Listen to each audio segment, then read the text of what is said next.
The Aryan Brotherhood is widely considered one of the most dangerous and ruthless prison gangs in existence. Known for their brutality, they've been responsible for thousands of deaths, from prison yards to city streets, leaving chaos in their wake wherever they operate. Highly organized, deeply respected within criminal circles, and extremely powerful, the Aryan Brotherhood is currently embroiled in a deadly feud with another white gang, the Irish Mob. Before diving into the bloody back and forth that has claimed countless lives, let's look at the origins of the Aryan Brotherhood. San Quentin State Prison. The story begins on January 16, 1967, at California's infamous San Quentin State Prison. It was here that prison politics changed forever with the actions of a man named George Jackson. Alongside his close associate W.L. Nolan, Jackson founded the Black Guerrilla Family, BGF, a militant African-American prison gang. From the outset, the BGF became one of the Aryan Brotherhood's main rivals. To this day, the Black Guerrilla Family remains active and feared, especially in places like Baltimore. In fact, authorities have identified the BGF as one of the greatest threats to public safety in Baltimore for over a decade. A sweeping indictment revealed the gang's deep involvement in drug and gun trafficking, as well as a staggering amount of violence in an already volatile city. The BGF is relentless in its warfare, on the streets or behind bars. They do not let up until every rival is taken out. A recent federal indictment charged 6 BGF members with 6 murders, 11 shootings, and numerous attempted murders and robberies. From their founding in 1960s California to their present-day operations in Maryland, one rule has remained constant within the BGF: no cooperating with law enforcement under any circumstances. Their zero-tolerance policy extends to executing witnesses, even those unrelated to gang activity, who simply found themselves in the wrong place at the wrong time. One member was recently sentenced after admitting to the murder of a civilian witness who intended to testify against a fellow BGF member. Let's return to San Quentin, the birthplace of this violent chapter in American prison history. Within just weeks of its founding, the BGF grew rapidly, recruiting hundreds of members behind bars.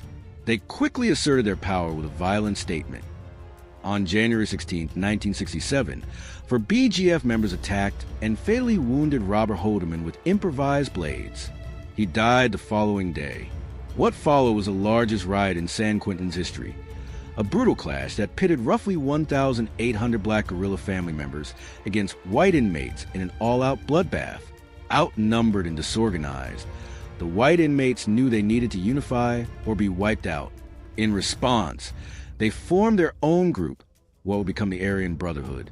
From its inception, the Brotherhood established strict rules to maintain its strength and exclusivity. Membership had to be earned, not given. Only the strongest and most loyal were admitted.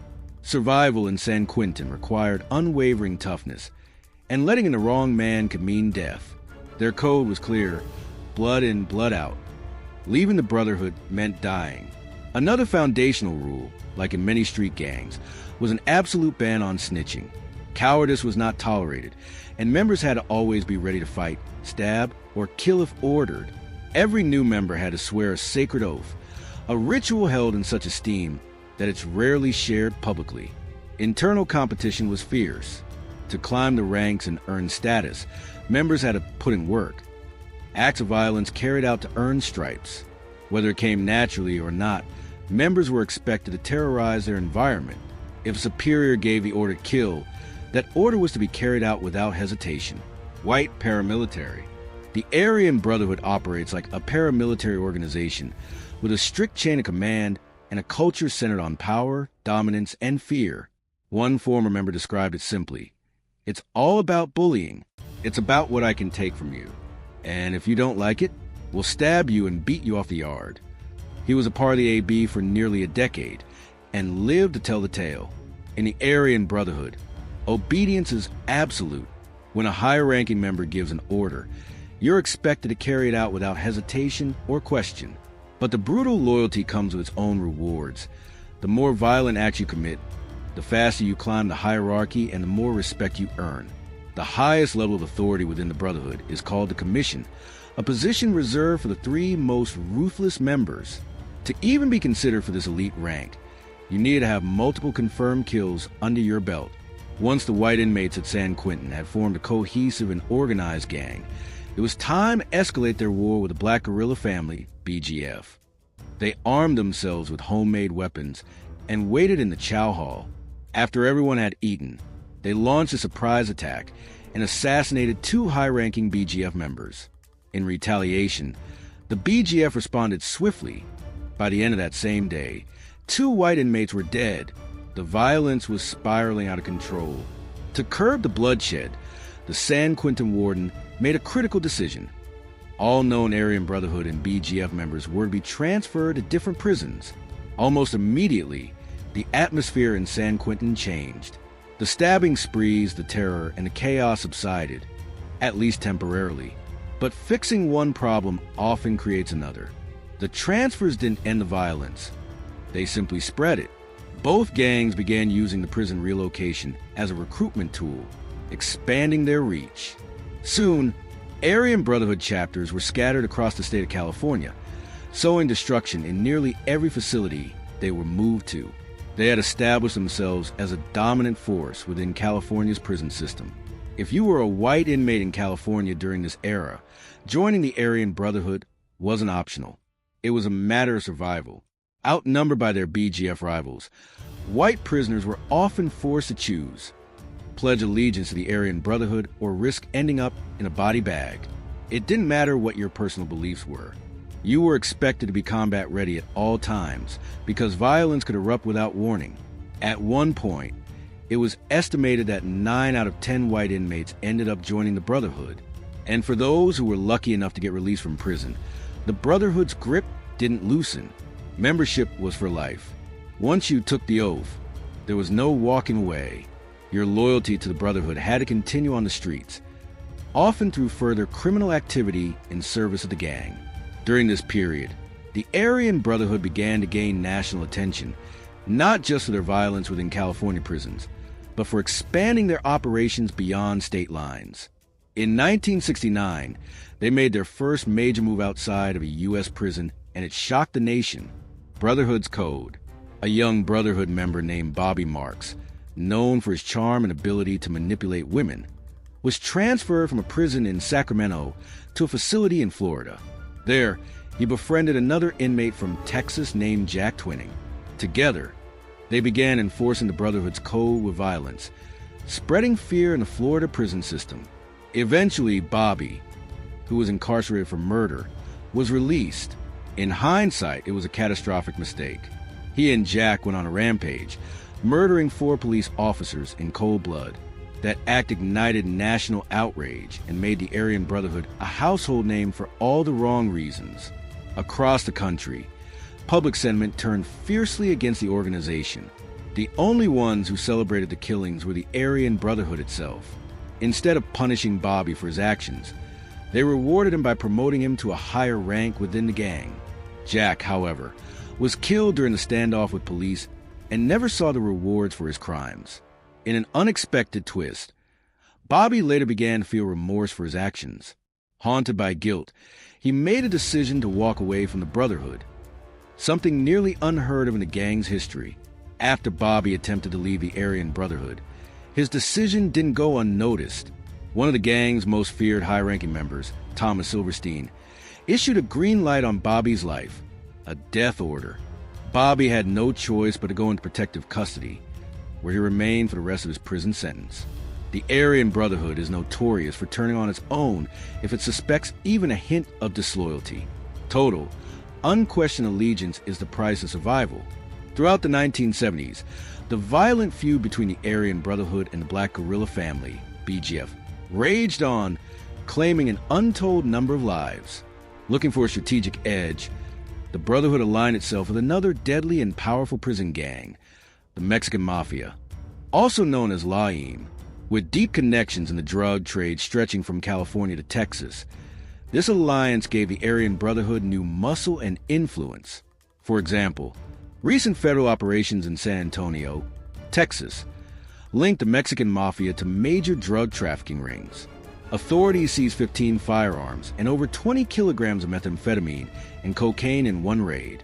The Department of Justice accused the gang of distributing these substances between July and September, underscoring the reach and ongoing threat posed by this network. The Mexican mafia is feared for a reason. They're not only capable of killing outsiders, but they've also murdered their own, as in the 2014 case of Bones Heights police officer Julian Pacina, who was ambushed and killed despite his own alleged ties to the gang. The alliance between the Aryan Brotherhood and the Mexican Mafia during the 1970s was likened to a deadly version of Shaq and Kobe. Together, they coordinated attacks on mutual enemies during prison yard recreation hours, leading to widespread violence and terror. The Brotherhood demonstrated their commitment to the alliance when they ordered one of their members, Fred Menin, to assassinate a rival gang leader from the Nuestra Familia NF named Fred Castillo. This wasn't just another prison hit. It was deeply personal. Menin and Castillo had been close friends on the outside. They'd done business together, spent time with each other's families, and even drank socially. But to test Menin's loyalty, the Brotherhood demanded he eliminate his old friend. It was a brutal form of psychological warfare. Menin, given no choice, kill or be killed, went through the assassination, and his friend's life to prove his allegiance to the Brotherhood. This act of betrayal ignited a decade-long war between the Aryan Brotherhood and its rivals, claiming the lives of hundreds of men. Prisons during this time resembled gladiator arenas. Violence was constant, and survival meant becoming either a predator or prey. One unintended benefit for the Brotherhood was their forced transfers to different prisons. With each move, they expanded their influence, planting new chapters across the country. By the 1980s, strongholds had emerged in states like Texas and Oklahoma. Many high-ranking members were released over time, and instead of turning away from crime, they brought their allegiance to the streets, continuing to represent the Aryan Brotherhood in free society. Today, the Aryan Brotherhood continues to exert its influence not only in the prison system, but also in the criminal underworld. They are heavily involved in the trafficking of methamphetamine, commonly referred to as ice, and operate in both rural and urban areas. One infamous case out of Oklahoma features Donald Hill, also known as Popey, a known Aryan Brotherhood member. While on federal probation, he became a fugitive after violating drug trafficking laws. A face tattoo of the state of Oklahoma across his cheek symbolized the Brotherhood's deep roots in the region. In Oklahoma, the Aryan Brotherhood is especially organized and maintains control over large portions of the drug trade, particularly in trailer parks and correctional facilities. Orders flow from incarcerated leaders to those on the outside, and obedience is expected, even if it means risking reincarceration or death. If a senior member in prison calls and tells you to complete a hit or manage a drug deal, you're expected to comply, no questions asked. One of the most horrifying examples of the Brotherhood's depravity is seen in the case of Chance Wilson, a high-ranking member in Oklahoma. Wilson, a heavy meth user and distributor, was trusted within the organization, but in a grotesque and tragic crime, he injected his own 16-year-old sister, Salida Wilson, with meth multiple times, leading to her fatal overdose. Police were called to the scene in July after the girl's father discovered her lifeless body in a bathtub. Chance was later charged with first-degree murder. It was a crime so monstrous that it even shocked seasoned law enforcement. Police reported that they interviewed two individuals who were with 16-year-old Salida Wilson and her brother, Chance Wilson, on the evening of July 6. One witness, identified as Christopher, told investigators that Chance had purchased methamphetamine earlier in the day. By the time they all gathered at the home, Salida was already visibly under the influence. According to Christopher, he witnessed Chance inject Salida with approximately 20 units of meth in her right arm. To his knowledge, this was Salida's first time using meth intravenously. Later, he claimed Chance administered more meth to her, after which he left the house. Salida, he said, began to panic and act erratically. Chance allegedly instructed him to place Salida in the shower and run water over her in an attempt to calm her down. Tragically, the next morning, Christopher was unable to wake her. Salida's father returned home and found his daughter lifeless in the bathtub. Chance Wilson largely corroborated this account when questioned by authorities while in McLean County Jail, where he was already being held on unrelated. Chance had a criminal history. including a 2003 conviction for stealing anhydrous ammonia, a chemical commonly used in meth production. Though Salita reportedly had prior issues with drug use, records from a rehabilitation center stated that she had been clean for a full week before her death. The injection administered by her brother proved to be fatal. Rather than calling emergency services, Chance chose to leave her in the shower, where she ultimately died. Following her death, Chance Wilson was charged with murder. However, his involvement in criminal activity did not stop there. According to the Department of Justice, Chance, also known as Wolfhead, had long been the mastermind behind the Aryan Brotherhood's operations inside Oklahoma State prisons. Despite being incarcerated, he used contraband cell phones to direct a vast drug trafficking network on the outside. A multi-agency operation involving the FBI, Homeland Security, and local law enforcement uncovered the extent of Wilson's operation. Authorities seized 62 firearms, over 300 pounds of methamphetamine, and nearly $500,000 in drug proceeds. Even behind bars, Wilson maintained control, demonstrating the Brotherhood's far-reaching power and influence. But power attracts enemies. In Oklahoma, the Aryan Brotherhood found itself locked in a deadly turf war with another formidable criminal organization, the Irish Mob. This gang has roots dating back to the 1840s and is known for its fierce loyalty and proud cultural identity. Members often display their affiliation through tattoos of four-leaf clovers and are commonly seen wearing Celtics colors, especially at Irish pubs. While the Irish Mob has chapters across the country, its influence is strongest in Oklahoma. The gang has a major presence in the prison system, with 125 inmates linked to drug trafficking operations while incarcerated. Their leader, David Postel, brother of Gilbert Postel, who was executed for multiple murders, was sentenced to life in prison for his role in various violent and drug-related crimes. Over the past 5 years, law enforcement conducted wiretaps on phones smuggled into prisons. These efforts led to the seizure of over 500 pounds of meth and heroin, hundreds of firearms, and nearly $600,000 in drug money. Out of the 125 indicted, David Postel received the only life sentence, while the rest collectively received 1,350 years behind bars. Unlike most traditional gangs, the Irish Mob fully initiates female members, who are expected to meet the same standards of loyalty and violence as their male counterparts. These women, often referred to as drillers, are known for their ruthlessness. In some chapters, they are even more feared than the men. Their responsibilities include carrying out hits, setting up rivals through manipulation, and performing covert tasks that male members cannot. One particularly brutal incident occurred at an Oklahoma women's prison. Court documents revealed that several female inmates were charged after allegedly cutting off another inmate's tattoos, a likely punishment for perceived betrayal or snitching. These women are loyal to the core and instrumental to the gang's operations. The rivalry between the Aryan Brotherhood and the Irish Mob eventually led to one of the deadliest prison incidents in U.S. history.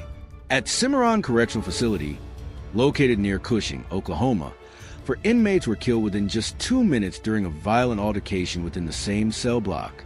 The conflict was a culmination of years of mounting tension between the two groups, each vying for dominance over Oklahoma's criminal underworld. The prison, which has a capacity of 1,600 inmates, became the epicenter of escalating gang violence in June 2015. That month, tensions between the Aryan Brotherhood and the Irish Mob erupted in a violent brawl that left 11 inmates hospitalized with serious injuries. Just a few months later, in September, the most violent prison incident in Oklahoma's history unfolded. During this event, 24 inmates armed with improvised weapons and shanks launched a brutal attack, resulting in the deaths of 4 men: Anthony Fool Wilder, Christopher Tigner, Kyle Tiffey, and Michael Maiden. Several others sustained severe injuries and were rushed to nearby hospitals. According to police accounts, the massacre began when a group of Irish Mob members descended the stairs into their housing pod. At the time, the other inmates, unaware of the impending violence, were relaxed, engaging in games like poker, watching TV, and using contraband substances. The Aryan Brotherhood members were not gathered in a defensive posture, suggesting they were caught completely off guard. Seizing the element of surprise, one Irish mob member crept up behind an Aryan Brotherhood inmate playing chess and drove a large shank into his neck. Although ambushed, the Aryan Brotherhood members retaliated with their own weapons, and a frenzied melee ensued. By the end, the pod was soaked in blood. Among those killed was 23-year-old Kyle Tiffey, a young Irish mob member, and his 29-year-old associate, also with ties to the gang, Christopher Tigner, a high-ranking figure in the Irish mob, also died in the attack. His loss considered a major blow to the group's leadership structure. From the Aryan Brotherhood, 31-year-old Anthony Wilder and 26-year-old Michael Maiden lost their lives. The outcome offered no clear victory for either side, only pain and loss. The violence left both gangs reeling from the deaths of valuable members. According to the Department of Corrections, the violence occurred in a single housing unit at the privately run Cimarron Correctional Facility managed by the Corrections Corporation of America. No staff members were injured during the incident. Earlier that same summer, the prison had seen another riot involving up to 300 inmates, which sent 11 to the hospital. But even by Oklahoma's harsh prison standards, the September massacre stood out for its brutality and scale, drawing widespread media coverage. Following the attack, all prison gates were closed, and movement in and out of the facility was heavily restricted. A full lockdown was enforced as authorities worked to regain control. The riot began just after 4:30 p.m., and it took correctional officers 40 minutes to suppress the violence. Initially, 3 inmates were confirmed dead, with 5 more hospitalized. Tragically, one of those later died, raising the death toll to 4. This deadly clash took place in a medium-security pod housing approximately 120 inmates. Notably, just 3 months earlier, another riot had resulted in the hospitalization of 12 prisoners. The use of handmade weapons was extensive. 7 shanks were directly involved in the killings, and further searches revealed that both gangs possessed a total of 21 shanks within the pod. Initially, investigators believed the gangs might escape charges due to the poor quality of surveillance footage, which was ruled inadmissible in court. However, authorities arrested 7 inmates on charges of first-degree murder. Both gangs feared they would lose several key figures to life sentences. For the Aryan Brotherhood, there was hope that their fearsome reputation would intimidate any potential witnesses. Despite strong evidence and multiple eyewitnesses, the prosecution faced an unexpected setback. None of the witnesses agreed to testify in court. Prosecutors and the presiding judge